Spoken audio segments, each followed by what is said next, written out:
Palm Beach, 1985. A mansion of 126 rooms, its 58 bedrooms silent, its gold-plated taps tarnishing stands abandoned on 17 acres of prime ocean front.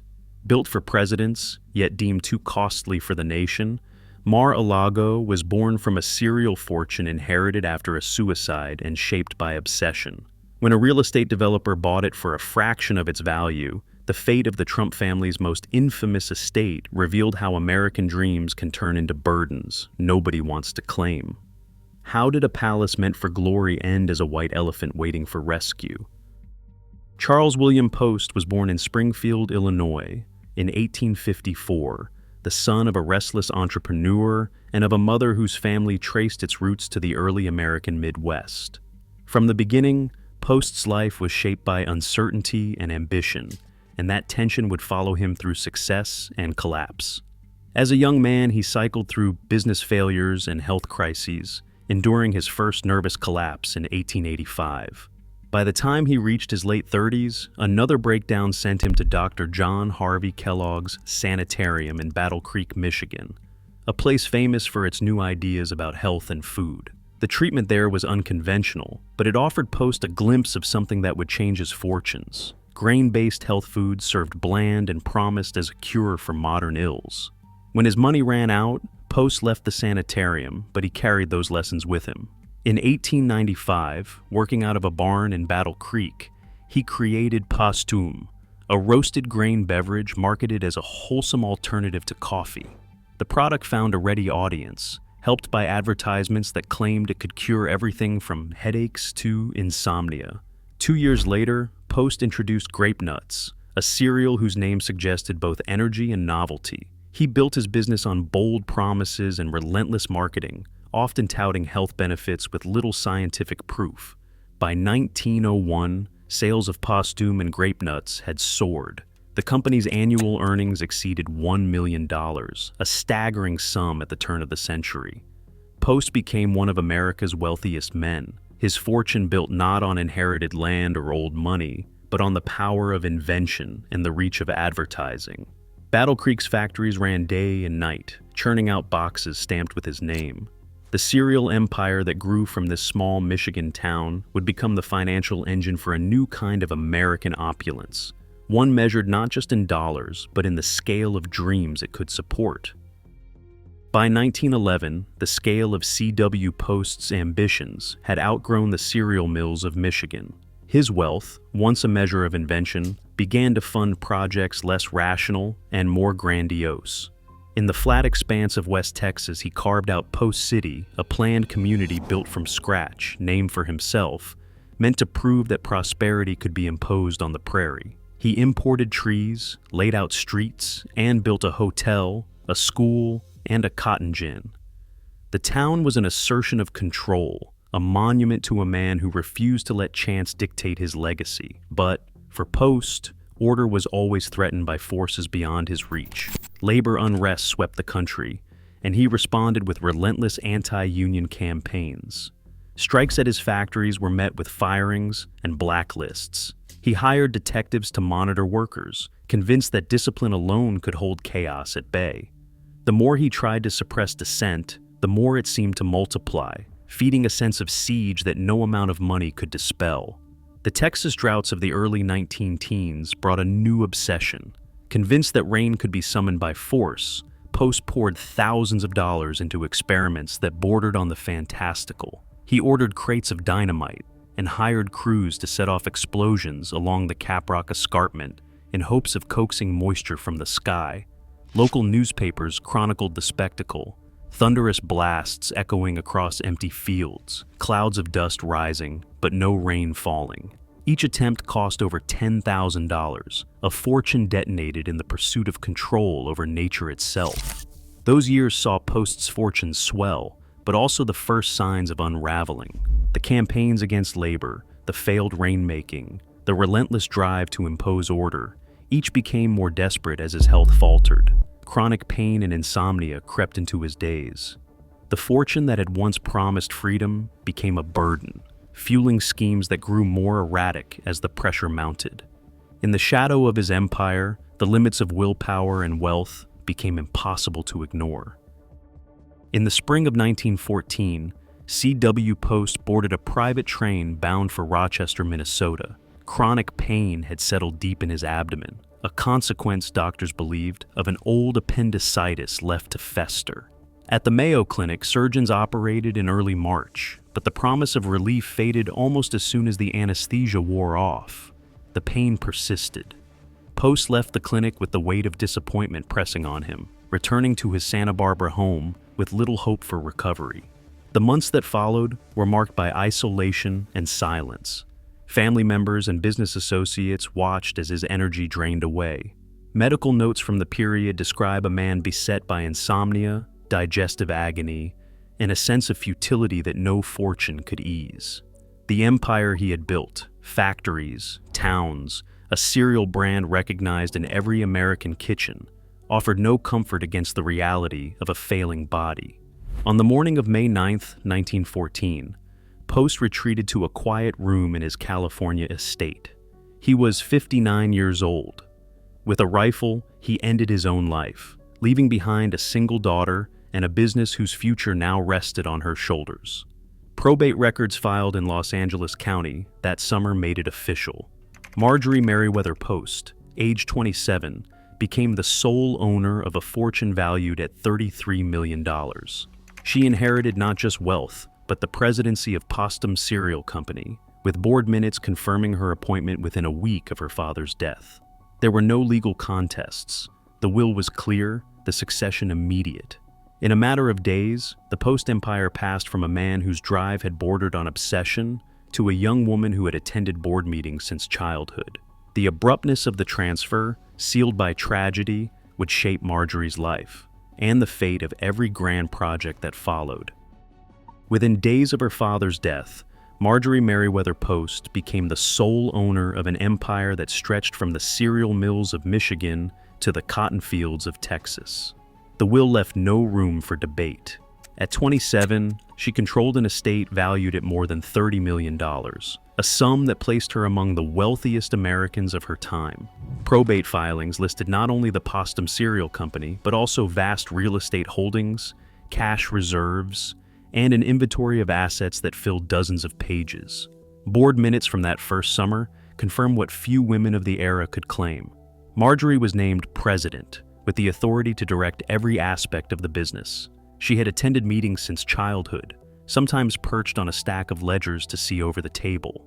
Now her signature alone could authorize new ventures, acquisitions, or the sale of entire divisions. The company's directors, all men decades her senior, recorded their votes in the formal language of the time, but the outcome was never in doubt. The Post fortune, built on invention, risk, and relentless marketing, would continue under her command. In the months that followed, Marjorie moved between the family's residences in Battle Creek and New York, reviewing balance sheets and meeting with bankers.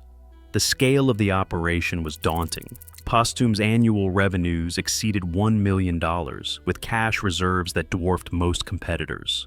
Factories ran on tight schedules, and labor unrest lingered in the background. Yet Marjorie proved adept at navigating the boardroom, relying on a mix of inherited caution and her own instinct for opportunity. She listened more than she spoke, studied reports late into the night, and insisted on clear lines of authority. Her control was not symbolic.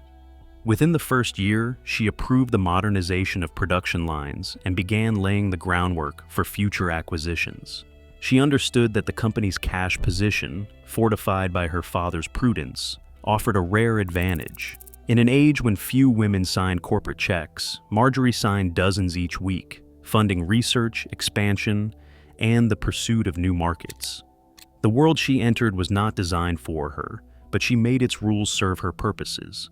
The Postum Cereal Company, once the vision of a single troubled man, now belonged to a young woman determined to shape its future on her own terms. By the early 1920s, Marjorie Merriweather Post was not content to simply preserve what she had inherited. She looked beyond the safety of cereal profits, scanning the horizon for new opportunities. In 1925, she authorized the acquisition of Jell-O, a household name whose wobbly dessert had become a fixture at American tables. The The deal brought not only a popular product, but a distribution network that stretched from coast to coast. 2 years later, she set her sights on Maxwell House, a coffee brand with deep Southern roots and national ambitions. The purchase, finalized in 1928, added a caffeinated jolt to the company's portfolio and signaled a willingness to compete with giants. Each transaction was bold, but none compared to the gamble she took in 1929. Clarence Birdseye, an inventor obsessed with the science of food preservation, had perfected a method to freeze vegetables and meats without destroying their texture or flavor. His company, still in its infancy, seemed a risky bet in a world accustomed to ice boxes and canned goods. Marjorie saw a future others could not. She paid $22 million for Birdseye's patents and operations, a sum that dwarfed even the largest deals of the era. The ink dried on the contract just months before the stock market collapsed in October 1929, sending shockwaves through the global economy. The Postum cereal company did not retreat. Instead, Marjorie merged her acquisitions under a new banner, General Foods. The name reflected a vision that stretched beyond cereal, beyond breakfast, into every corner of the American kitchen. Her leadership, unusual for a woman in the boardrooms of the 1920s, was marked by a calculated daring. She understood that scale and diversity were the only defenses against the volatility of modern markets. Personal life and business often collided. Marjorie's marriages, 4 in total, brought shifting alliances and new perspectives, but her grip on the company remained steady. Board minutes from the period show her signature on every major decision, from product launches to capital investments. She was both heiress and architect, building an empire designed to outlast any single generation. By the close of the decade, General Foods stood as a colossus. Annual revenues soared, and the company's reach extended into nearly every American home. It was this financial strength, nurtured by risk, secured by acquisition, that would later bankroll visions far more extravagant than a cereal box or a frozen pea. The fortune that began in a Battle Creek barn now waited to be translated into stone, tile, and gold along the shores of Palm Beach. In the winter of 1923, Marjorie Merriweather Post arrived in Palm Beach with a purpose that defied the conventions of her peers. She did not seek an address along the established avenues, nor did she wish to inherit the faded grandeur of another family's estate. Instead, she walked the undergrowth herself, tracing the narrowest strip of land where the Atlantic meets Lake Worth. 17 acres, wild and tangled, stretched from ocean surf to the inland lake, a rare parcel that offered both sunrise and sunset, and the isolation required for her plans. Land records from the county clerk's office show her purchase finalized that spring, a transaction that drew curiosity from local realtors accustomed to more modest ambitions. Mar-a-Lago came quickly as a name, Spanish for sea to lake. It was not a boast, but a statement of fact. Marjorie saw the estate as a bridge between two worlds, one foot in the old order of Gilded Age display, the other in a future she intended to shape. The site's orientation, east to west, allowed for a central axis that would carry sea breezes through cloistered halls and open loggias, a deliberate contrast into the boxy, shaded mansions that lined the avenue behind her. To realize this vision, she turned to Marion Sims Wyeth, a young architect whose Beaux-Arts training promised technical mastery and restraint. Wyeth's early sketches show a structure divided by a central cloister, with wings angled to capture light and frame the water. But Marjorie's ambitions soon outgrew even his careful plans.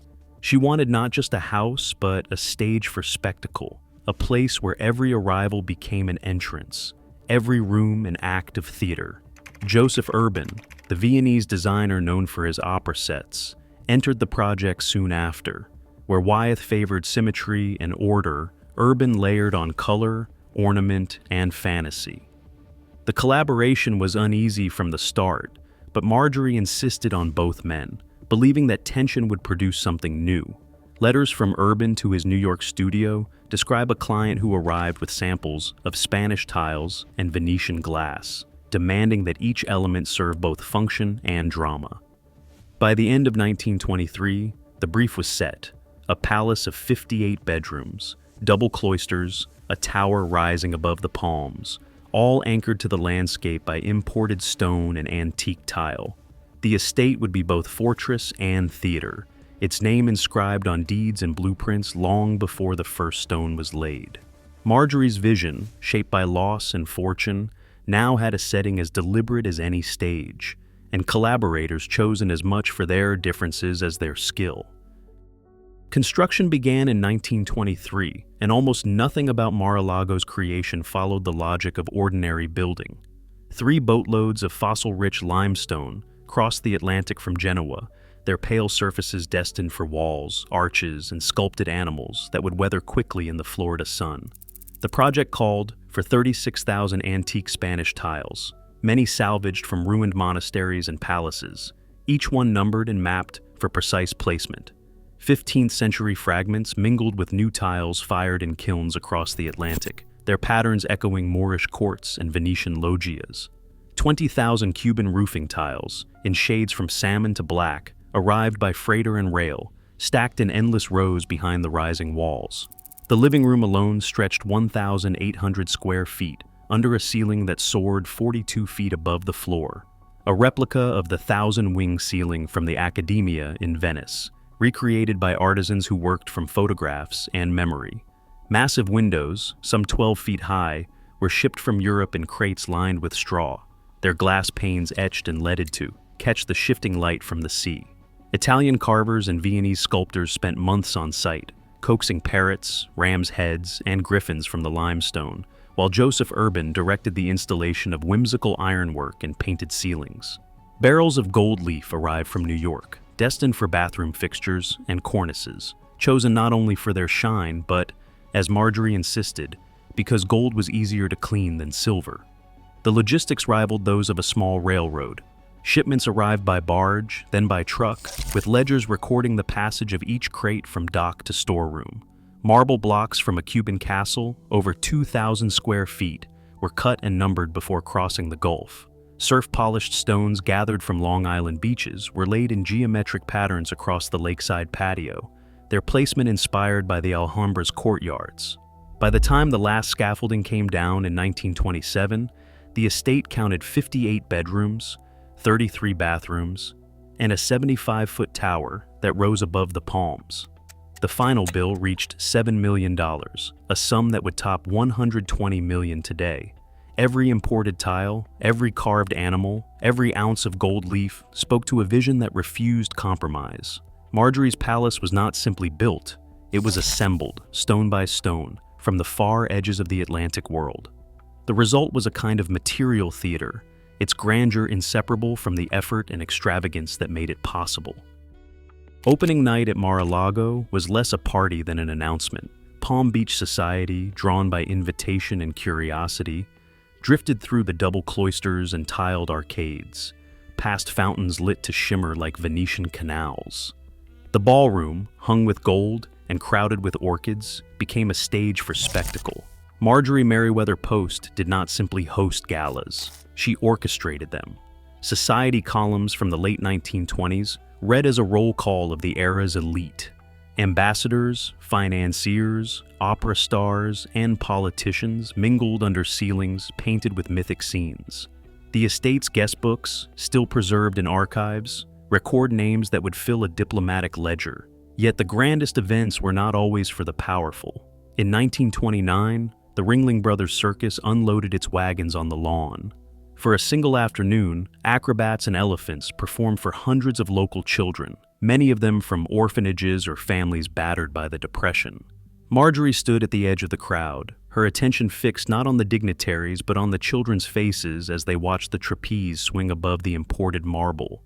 The press described the day as a gift to the city, a gesture that blurred the line between charity and theater. Winter after winter, Mar-a-Lago pulsed with activity. Red Cross fundraisers, Salvation Army teas, and seasonal balls filled the calendar. The estate's kitchens, staffed by chefs imported from New York and Paris, turned out meals for hundreds. Portraits from these years show Marjorie in tailored gowns, her posture as precise as the floral arrangements that lined the tables. She moved through her palace as both host and director, ensuring that each guest found a place in the choreography of the evening. But the rhythm of celebration could not last. The Second World War brought a different kind of guest. In the early 1940s, Mar-a-Lago's bedrooms were given over to the U.S. Navy. Hospital beds replaced 4 poster canopies, and the sound of laughter faded beneath the routines of rehabilitation. The estate's vast rooms, designed for spectacle, became corridors for convalescence. War records from the period list Mar-a-Lago among the facilities used for wounded servicemen, a palace repurposed by necessity. After the war, the house stood mostly empty. Photographs from the late 1940s show shutters drawn against the Florida sun, lawns trimmed but deserted, fountains silent. The society columns that once chronicled every gathering grew quiet. Marjorie visited less often, finding the echo of empty rooms a poor substitute for the life that once filled them. The estate, built for endless company, now kept its own counsel. In the silence, the grandeur remained, but its purpose seemed to waver, a shell awaiting the next act, uncertain if it would ever return to its former glory. By the late 1970s, Mar-a-Lago stood at the intersection of grandeur and burden, a palace too extravagant for private heirs, yet too costly for the nation it was meant to serve. Marjorie Merriweather Post's will offered the estate to the federal government as a presidential retreat, accompanied by a $100,000 annual maintenance endowment. But the arithmetic of stewardship had shifted. Internal budget memoranda from the General Services Administration and the National Park Service projected annual expenses climbing toward $1 million, citing the corrosive salt air, hurricane risk, and the relentless demands of historic preservation. Security alone required around-the-clock staffing across more than 17 acres. Federal officials weighed the offer in hearings and closed-door reviews, their language measured but unsparing. The estate's gold-plated fixtures, imported marbles, and antique tiles, once symbols of American achievement, became liabilities in the ledgers. Congressional analyses referenced Act No. 96586, passed in December 1980, which authorized the return of Mar-a-Lago to the Post Foundation. The government's rationale was pragmatic. Even with Post's endowment, the upkeep would outpace any allowance and drain public funds for a property whose utility could not justify its expense. The rejection was not a matter of taste or sentiment, but of fiscal logic. Maintenance projections dwarfed the original bequest. The estate, now a National Historic Site, and listed on the National Register, was set adrift in the private market.